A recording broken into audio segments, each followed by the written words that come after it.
Are you thinking there must be a better way? You're darn right there must be a better way. Listen, if you're a library writer, maybe you would deal with this. But in your regular everyday life, just writing a person class, there is such a nicer way to do it. You see, C++, especially C++11, has what are known as smart pointers. Smart pointers are objects that you allocate in local storage on the stack, as a member variable, whatever. They're solid objects. They're not pointers, despite their names. They have a pointer inside them. When the smart pointer goes out of scope, you know what his destructor does? He calls delete for you. It's such a simple thing. It's actually templated. It'll work with any kind of pointers, a T pointer. So you can give it an integer pointer or a person pointer or resource pointer, employee pointer, whatever. And when you construct it, it keeps a copy of that pointer. When it goes out of scope, the destructor does delete on that pointer. No memory leak. And it can't happen twice. It can't happen too few times, too many times. You're safe. And what about the copying and the assigning? Well, there are different kinds of smart pointers. Some of them prevent copying.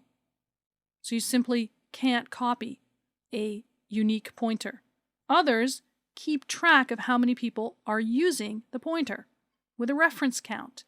Not adding a reference count to person or employee, but inside the smart pointer there's a reference count.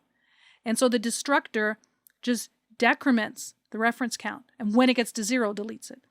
The constructor obviously increments the reference count, and so does the copy constructor, and so does the assignment operator. And most important of all, operator overloads for a pair of operators you probably didn't think of were operators, even though I say operator every time I talk about them, star and points to. The effect of doing this is that you can treat that smart pointer exactly like a pointer, except you don't have to remember to delete it. It's not garbage collection. It's deterministic destruction.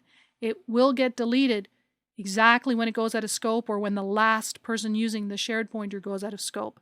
But it feels like garbage collection because you're not writing all that code. And it saves you from having the destructor, the copy constructor, and the assignment operator, the big three, in your class that have a pointer in it. Oh, they're in the smart pointer, but you don't have to write the smart pointer. They come with C++11. You just get to use them. Watch what happens to our code when we do that.